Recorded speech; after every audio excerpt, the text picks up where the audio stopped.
ඊගව කොටසේ දැන් අපි මේ වෙනකන් කතා කරේ PV සමාන NRT ආශ්‍රිතව ගණන් හදනවා නම් මනම් මේ එක වායුවක් විතරක් ඉන්නකොට වගේ ළමයි අපිට දැන් ඔන්න පළවෙනි වතාවට වායු කීපයක් එකට මුණ ගැහෙන්න පටන් ගන්න. හරි.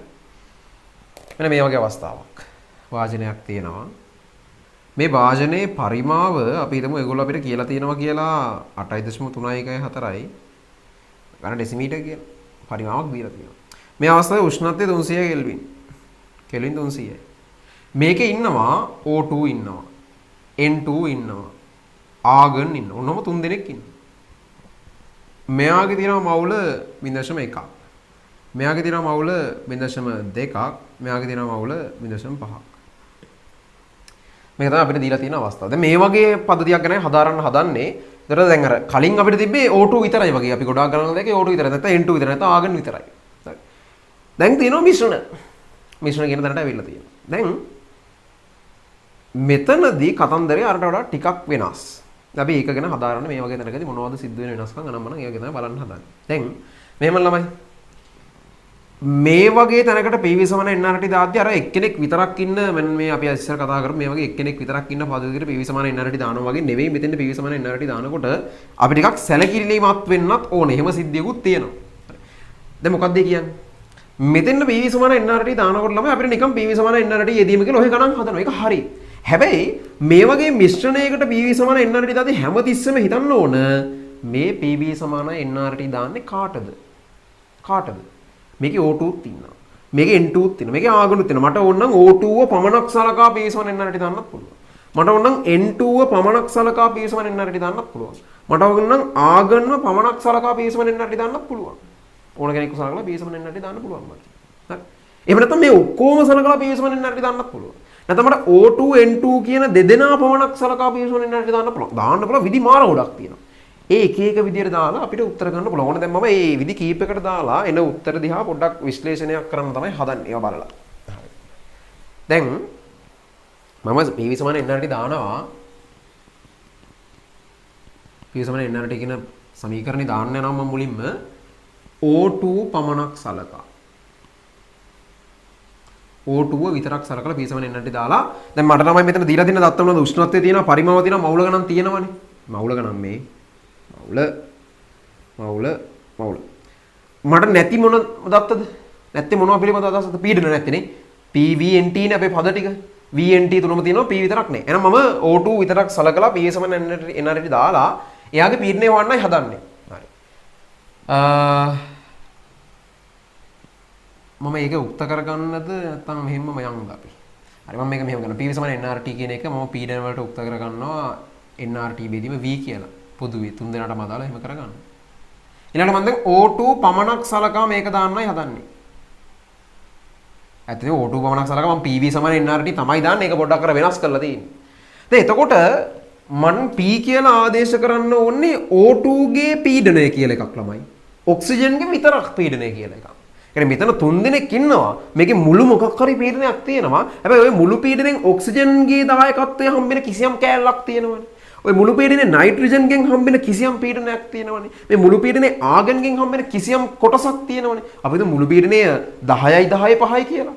ඕකෙන් 2යි 10යි 5ක් O2 බුරුට 3යි නැත්නම් 4යි 10යි 5ක් N2 6යි 10යි 5ක් ආගන් වගේ මොකක් හරි. يعني මේ තුන් දෙනාගේ මොන හරි දායකත්වය තියෙන මුළු පීඩනයේට. අනේ මුළු පීඩනෙන් එයාගේ විතරක් කොටස තමයි මෙතෙන් වැටෙන්නේ. PO2.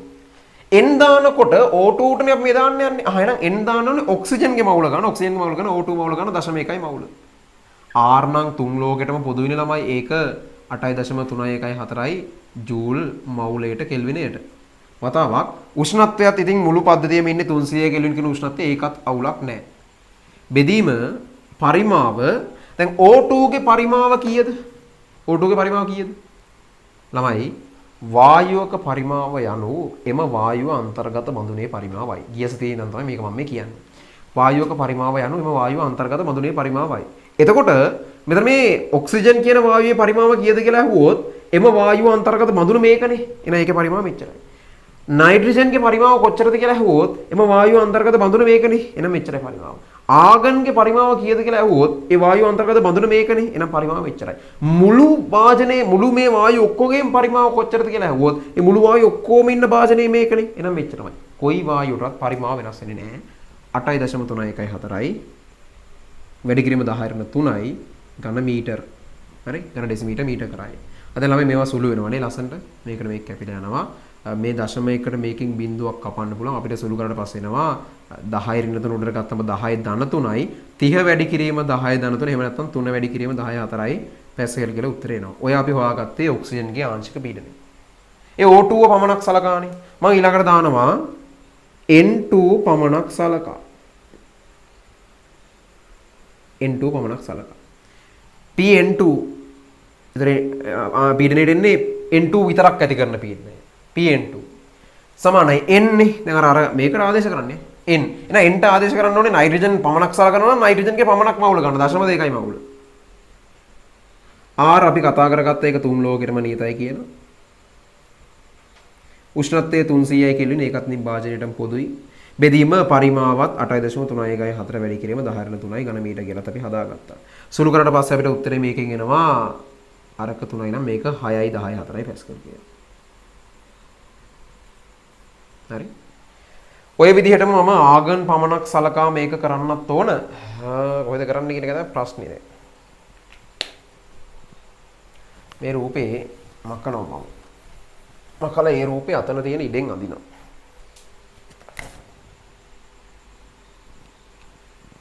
උෂ්ණත්වය 300යි කෙල්වින් පරිමාව 8.314යි ඝන ඩෙසිමීටර O2 තියනවා කිව්වා N2 තියනවා කිව්වා ආගන් තියනවා කිව්වා O2 ඉන්නවා 0.1යි මවුල N2 හිටියා 0.2යි මවුල ආගන් හිටියා 0.5යි මවුල. ඔකනේ රූපේ. දැන් O2 පමණක් සලකලා බලුවා N2 පමණක් දැන් ආගන් පමණක් සලකා. ආයෙ වැඩේ කරනවා. P ආගන් එතකොට ඉන්නේනේ P ආගන් සමානයි මවුල ගන්න 0.5යි මවුල R 8.314යි ජූල් මවුලයට කෙල්විනයට උෂ්ණත්වය 300යි කෙල්වින් බෙදීම පරිමාව 8.314 වැඩි කිරීම 10/3යි ඝන මීටර. සුළු කරොත් අපිට එනවා මේකේ 1.5යි 10යි 5යි නැත්නම් 15යි 10යි 4යි කියලාමයි. මාර ඔක්කොම 10යි 4ට තියාගන්න 15යි 10යි 4යි පැස්කල් කියලා එක තියාගත්තා. හරි නේද? 1ට 3යි නම් 5ට ඒ වගේ 5ක් 15ක් වෙන්න ඕන. හරි. ඊළඟට මම මුළු පද්ධතියම සලකා. මුළු පද්ධතිය සලකා. එහෙනම් මේ ඔයගොල්ලන්ට පෙන්වන්න හදන්නේ පිවිසමන NRT අපිට තනි කෙනෙක් සලකලා දාන්නත් පුළුවන් ඔක්කොටම සලකලා දාන්නත් පුළුවන්. තනි කෙනෙක් සලකනවා නම් මේ සියලු පද ඒ තනි කෙනාට අදාළවයි දාන්න ඕනේ. නමුත් සියලු පද කිව්වට R ඔය කාටත් පොදුයිනේ. උෂ්ණත්වයේ මුළු භාජනයේටම පොදුයිනේ. පරිමාවත් බලන් ගියාම භාජනයේටම පොදු වෙලානේ නේ. ඒතර ඇත්තටම මවුල ගානයි පීඩනයයි තමයි ඔය ආදාළ සලකා බලන කෙනා මත වෙනස් වෙන රාශීන් දෙක වෙන්නේ. හරි. දැන් මුළු පද්ධතිය සලකා. හරි. එතන P කියලා දැන් එන්නේ P total මුළු පීඩනය දැන් එන්නේ ළමයි. මුළු පද්ධතියම සලකනවා නම් ඔයා පීඩනය විතර එන්නේ P total මුළු එක. මම ටිකක් මෙහායින් ගන්නම් ඉඩමදි වෙයි කියන්නේ. සමානයි. දැන් මේකනේ ආදේශ කරන්න ඕනේ. එන්ට දාන්න ඕනේ. එහෙනම් මුළු පද්ධතිය නම් සලකන්නේ මුළු මවුල ගාන කීයද? 0.8යි. 8යි මවුල. R ඉතින් කොහොමත් එක 8.314යි ජූල් මවුලයට කෙල්විනයට උෂ්ණත්වය 300 කෙල්වින්. පරිමාව ඒකත් අර විදිහටම අපි කතා කරගත්තා. මෙන්න මෙච්චරයි. සුළු කරලා බැලුවොත් ළමයි මෙතන ඕගලන්ට එන්න ඕන 24යි 10/4යි පැස්කල් කියලා. මේ මුළු පද්ධතියට දැම්මොත් එන එක. හරි. දැන් එතකොට අපි මේ හදාරන්නේ මොකක්ද? එක්කෙනෙක් ඉන්න පද්ධතියක් නැතුව කීප දෙනෙක් ඉන්න පද්ධතියකට PV සමාන NRT දානකොට මොකක්ද ඒ තැනට ගැලපෙන කරන වෙනස කියන එකනේ. එක්කෙනෙක් ඉන්නකොට නම් ඔහෙ දැම්ම PV සමාන NRT. දැන් අපි කීප දෙනෙක් ඉන්නකොට කාටද දාන්න කියලා හිතලා දාලා ගන්න උත්තර වෙනස් වෙන යනුව නේ. දාන කෙනාමද උත්තර වෙනස් වෙනවා. එතකොට මෙහෙම මේ වගේ පද්ධතියක මුළු පීඩනයේ මේ වගේ අගයක් වෙනකොට මෙච්චරක් මුළු පීඩනය වෙනකොට අර එක එක්කනා තනි තනි වශයෙන් දායක කරන පීඩන සෙට් එකකුත් තියෙනවනේ. ඔන්න ඔය මේ දැන් මේ මුළු පීඩනයේට ඔක්සිජන් දෙන සපෝට් එක 3යි 10යි 4යි. අපි ඒකට කියන නමක් මොකක්ද? ඔක්සිජන්ගේ ආංශික පීඩනය කියන්නේ. මේ මුළු පීඩනයේ වෙච්ච 24යි 10යි 4ට නයිට්‍රජන් විතරක් ගත්තොත් දෙන සපෝට් එක 6යි 10යි 4යි. අපි අන්නේ නයිට්‍රජන්ගේ කොටසට කියනවා නයිට්‍රජන්ගේ ආංශික පීඩනය කියලා. මේ මුළු 24යි 10යි 4ට ආගන් විතරක් ගත්තොත් දෙන සපෝට් එක යාගේ කොටස යාගේ පාර්ට් එක 15යි 10යි 4යි. අපි කියනවා ඒක යාගේ ආංශික පීඩනය කියලා මේ මුළු එක. හරි. සම්බන්ධයක් ළමයින්ට පේන්න ඕන හරියට බැලුවා නම්. ආංශික පීඩන සහ මුළු පීඩනය අතර සම්බන්ධයක් පේන්න ඕන හරියට බැලුවා නම්. එක එක්කනාගේ ආංශික පීඩන ටික එකතු කරාම බලන්න කීයක් දෙන්නේ කියලා. මෙයා 15යි අතන 3යි 15යි 3යි කියන්නේ 18යි 18යි 6යි කියන්නේ 24යි 24 කියන්නේ ටෝටල් එක. හරි. ආය අනුව මේකෙන් ළමයින්ට ඉගෙන ගන්න දේවල් එකක් නෙමෙයි කීපයක්ම තියෙනවා. හරි. අරක ඇතුලේ වායුන් එක එක කීප දෙනෙක් ඉන්නකොට PV සමාන NRT දානකොට දාන්න කල්පනාවෙන් ඒක එකක්. අනිත් එක මේ වගේ තැනක පරිමාවන් පීඩනයන් කියලා එක එක්කනාගේ අරගෙන අන්තිමට මුළු එක අරන් බැලුවම ඒක එක්කනාගේ එකතුව සමානලා තියෙනවා මුළු පීඩනය කියන කොටසට. හරි. ඒකත් එක්ක අපිට තේරුම් යනවා ළමයි ආංශික පීඩනය කියන්නේ මොකක්ද? ඒක එක්කනා ඒ වැඩේට දක්වන දායකත්වය සහ මුළු පීඩනය කියන්නේ මොකද්ද? මුළු පීඩනය කියලා කියන්නේ අර එක එක ආංශික පීඩනයක එකතු වුණාම හම්බෙන එන ටෝටල් එක. ඒක එහෙම වෙනවයි කියලා අපි මෙන්න මෙතනින් දැක්කා. හරි. මුලින්ම මේක ලියාගෙනමු අපි මේක උදාහරණ ගානක් විදිහට හදලා ඊට පස්සේ ආංශික පීඩනය කියන කාර්ය දක්වගෙන ඊගාවට තව ටිකක් ඉස්සරහට අපිට මේ වැඩේ කරගෙන යන්න තියෙනවා. අපි ඒක කරන් යනවනේ ඊට කලින් මුලින්ම මෙන්න මේ සටහන අපි දාගෙන ඉමු. ලියන්න මෙන්න මෙහෙම මාතෘකාවක් පොඩි මාතෘකාවක් දාලා ඉමු. වායු මිශ්‍රණ ආශ්‍රිත ගණනයන්. වායු මිශ්‍රණ ආශ්‍රිත ගණනයන්. එක්කෙනෙක් නෙවෙයි කීප දෙනෙක් ඉන්නකොට අපි ගණනය කිරීම සකස් කරගන්න විදිහ වායු මිශ්‍රණ ආශ්‍රිත ගණනයන්. උදාහරණ ගානක් විදිහට උදාහරණ 1 කියලා දාගෙන මෙන්න මේ රූපේ මුලින්ම ඇඳ ගන්න නිල් පාටට දාලා තියෙන රූපේ මුලින්ම ඇඳ ගන්න. රූපේ මුලින්ම ඇඳලා හරිද? රූපේ මුලින්ම ඇඳලා ඊට පස්සේ PV සමාන NRT කියලා ලිව්වා. P සමාන NRT බෙදීම V කියලා ලිව්වා. ඊට පස්සේ O2 පමණක් සලකා N2 පමණක් සලකා ආගන් පමණක් සලකා මුළු පද්ධතියම සලකා. ටක් ගාලා වීඩියෝ එක නවත්තලා මේ වැඩේ කරගන්න ළමයි. මේ වැඩේ කරගන්න. හරිද? ඒ ටික ලියා ගන්න නැතිනේ ඔයගොල්ලෝ. ඒ ටික ලියාගත්තට පස්සේ අපි දැන් දේවල් ටිකක් මේකේ සඳහන් කරන්න ඕනේ. කියන්නේ PV දැන් මෙහෙමයි. එකක් දැන් ඔයගොල්ලන්ට තේරෙන්නේ PV සමාන NRT දානකොට දාන්නේ කාටද කියන එක නිතරම හිතන්න ඕන. දාන්නේ කාටද? ඒ අනුව පීඩනය සහ මවුල ගණන් ආදේශ වෙන එක වෙනස් වෙනවා. මේගොල්ලෝ නම් ඇත්තටම ගොඩාක් වෙලාවට සමානයි උෂ්ණත්ව R කොහොමත් සමානයි පරිමාණ ඒවා වෙනස් වෙන්නේ නැහැ. එක මිශ්‍රණයක් සලකනකොට නමුත් අර මවුල ගණන් සහ පීඩනය කියන දෙක බොහොම ඍජුව එකිනෙකට අදාළ වෙන විදිහට යනවා. හරි. ඔක මුලින්ම ඔයගොල්ලෝ දාගන්න ඕන. ඊගාවට මම මෙන්න මෙතනින් කෝකටත් කියලා අගයන් ටික ලියා ගන්නවා. ඊටු ටික මම මකනවා. ඒකයි. දැන් O2 ට අදාළව පීඩනය ආව මට 3යි 10යි 4යි පැස්කල් විදිහට. මෙයාට අදාළව පීඩනය ආවා 6යි 10යි 4යි පැස්කල් විදිහට. මෙයාට අදාළව පීඩනය ආවා 15යි 10යි 4යි පැස්කල් විදිහට. මුළු පීඩනය මට ඇවිල්ලා තියෙනවා 24යි 10යි 4යි පැස්කල් විදිහට. හරි. ඔය තමයි මුළු පීඩනය සහ එක එක්කනාගේ පීඩන ටික. ඉතින් ඒ ටික එකතුවෙන් මුළු පීඩනය එනවා. ඒකත් හරිනේ අපිට. හරි. දැන් මම මෙන්න මේ ටික මකලා දැන් මේ ඉගෙන ගත්ත දේවල් ටික අපි වචන අනුසාරයෙන් හදා ගන්නයි හදන්නේ.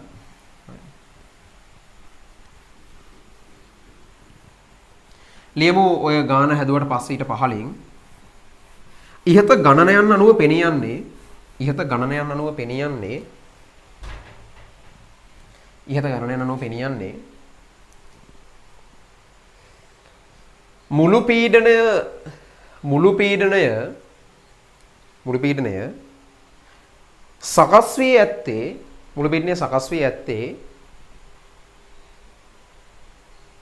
මුළු පීඩනය සකස් වී ඇත්තේ එක් එක් වායූන් තනි තනිව ඇති කරන පීඩනයන්ගේ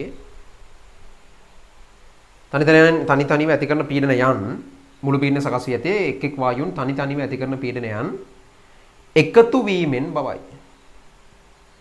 ඉතින් ගැටලුවනු පෙනියන්නේ මුළු පීඩනය සකස් වී ඇත්තේ එක් එක් වායූන් තනි තනිව ඇති කරන පීඩනයන් එකතු වීමෙන් බවයි. ඒක ලිව්ව දැනට ඊළඟට ලියන්න ළමයි අනුමාත්‍රකාවක් ඩෝල්ටන්ගේ ආංශික පීඩන ආංශික පීඩනය කියලා අනුමාත්‍රකාවක් ලියන්න ඩෝල්ටන්ගේ කතාවක් එපා. අනුමාත්‍රකාවක් ආංශික පීඩනය. අපි ආංශික පීඩනය කියන එක දාගෙන ඉමුකෝ. ආංශික පීඩනය. ඒ කියන්නේ ඕකටම සම්බන්ධයි මේ ගාන යටතේම අපි මේ අනුමාත්‍රකාව දාන ආංශික පීඩනය. ආංශික පීඩනය කියලා අනුමාත්‍රකාවක් දාලා ලියන්න මෙන්න මෙහෙම. කිසියම් පද්ධතියක මුළු පීඩනය සඳහා සලකා බලන සංඝටකයක් විසින් සපයන දායකත්වය. කිසියම් පද්ධතියක මුළු පීඩනය සඳහා සලකා බලන සංඝටකයක් විසින් සපයන දායකත්වය. ඒ කියන්නේ එයා කොච්චරක් දෙනවද? 24න් 3යි 10යි 4 කියන්නේ ඔක්සිජන් ආංශික පීඩනය. එයා දීපු කෑල්ල. නයිට්‍රජන් දීපු කෑල්ල 6යි 10යි 4 කියන්නේ එයාගේ ආංශික පීඩනය. එයා දීපු කොටස. මුළු පීඩනය සඳහා එක් සංඝටකයක් සපයන දායකත්වය එම වායුවේ නැත්නම් එම සංඝටකයේ ආංශික පීඩනය ලෙස හැඳින්වේ. එම සංඝටකයේ ආංශික පීඩනය ලෙස හැඳින්වේ. එම සංඝටකයේ ආංශික පීඩනය ලෙස හැඳින්වේ.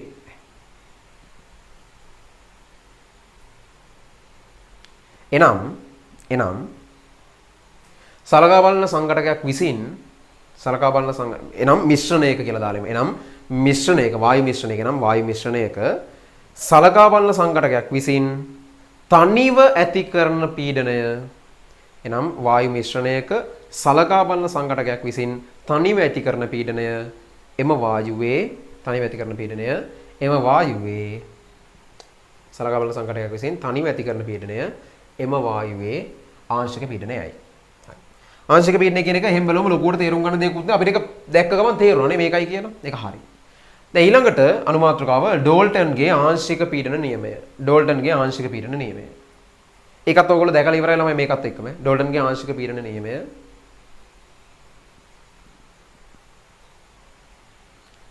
මෙහෙම ලියමු ඩෝල්ටන්ගේ ආංශික පීඩන නියමය.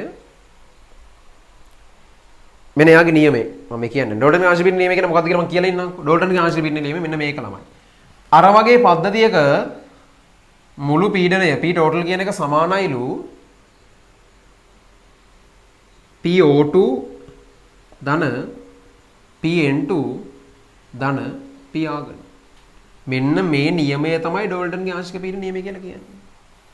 ඒ කියන්නේ සලකා බලන පද්ධතියක මුළු පීඩනය එම පද්ධතියේ පවතින එක් එක් සංඝටක වායුන්ගේ ආංශික පීඩනවල එකතුවට සමාන වේ. සලකා බලන පද්ධතියක එක් එක් මුළු පීඩනය එම පද්ධතියේ පවතින එක් එක් සංඝටක වායුන්ගේ ආංශික පීඩන නේ වල එකතුවට සමාන වේ. ඔක තමයි ඩෝල්ටන්ගේ ආංශික පීඩන නියමයෙන් ප්‍රකාශ වෙන්නේ. හරි. එතකොට ළමයි මේක අපි වචනෙන් ලියාගෙන ඉමු. මෙහෙම ලියමු. ඩෝල්ටන්ගේ ආංශික පීඩනය කියලා අනුමාත්‍රකාවක් දැම්ම ලියමු. උද්දෘත පාඩ තුල ලියන්න එකිනෙක සමග ප්‍රතික්‍රියා නොකරන ප්‍රතික්‍රියා කරන්න බෑ. ප්‍රතික්‍රියා කරන කට්ටිය ඉදිරියට ඕක ගැලපෙන්නේ නැහැ නේ. එකිනෙක සමග ප්‍රතික්‍රියා නොකරන පරිපූර්ණ වායු මිශ්‍රණයක පරිපූර්ණ වායු මිශ්‍රණයක අපි පරිපූර්ණයි කියන උපකල්පනයේ යටතේ තමයි මේ සේරම කතා කරන්නේ. එකිනෙක සමග ප්‍රතික්‍රියා නොකරන හිතලා ලියන්න පරිපූර්ණ වායු මිශ්‍රණයක මුළු පීඩනය එක් එක් සංඝටක වායුවේ එක් එක් සංඝටක වායුන්ගේ කියලා දාමු. එක් එක් සංඝටක වායුන්ගේ ආංශික පීඩනවල එකතුවට සමාන වේ. මුළු පීඩනයේ එක් එක් සංඝටක වායුන්ගේ ආංශික පීඩනවල එකතුවට සමාන වේ. ඊගවට ඒකට පහලින් මෙන්න මේක ලියන්න අපි මේ හදාගෙන යන ගානට ආශ්‍රිතව මෙන්න මේක ඇරලා ලියා ගන්න. ඔක දා ගන්න ඕනේ.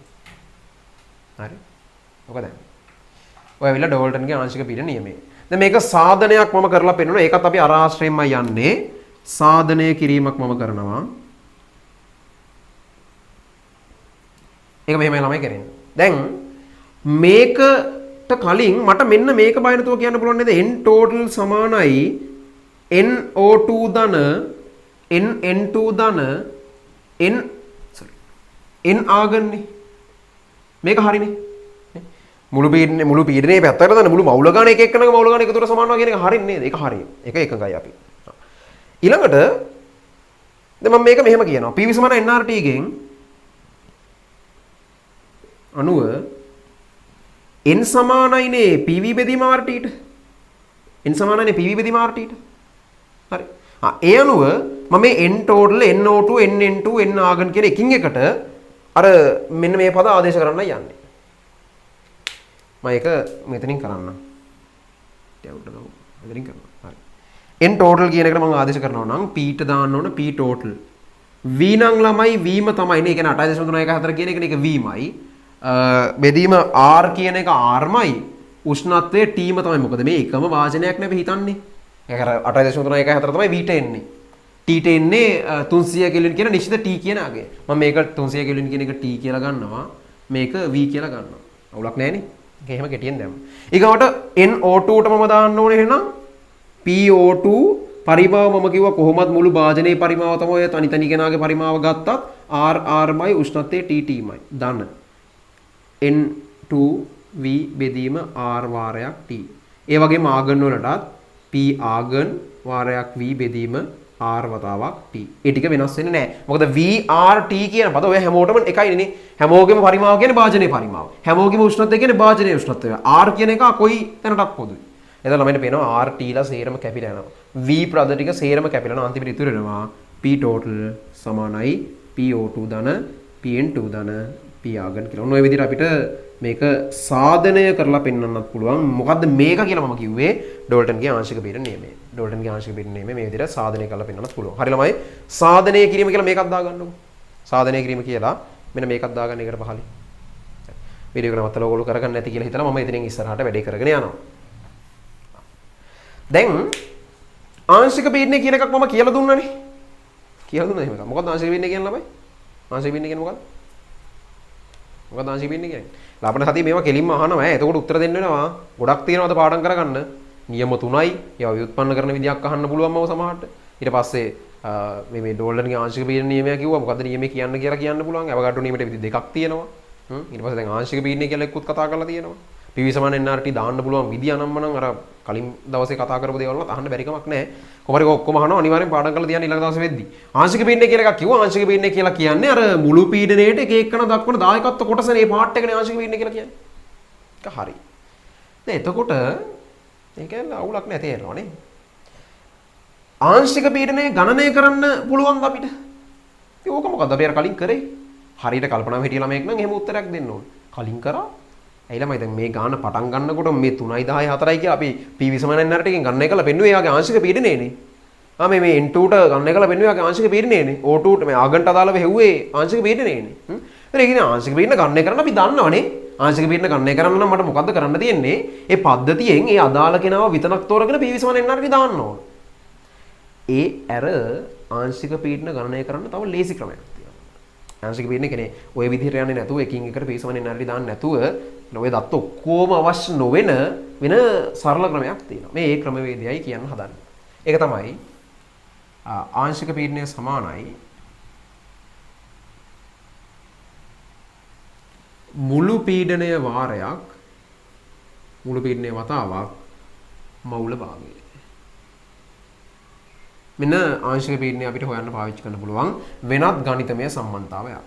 මේක සංකේත වලින් ලියනවා නම් මම ගන්නම් PA සමානයි P total වතාවක් XA කියලා. මේ XA කියන්නේ A ගේ මවුල භාගය කියන අදහස.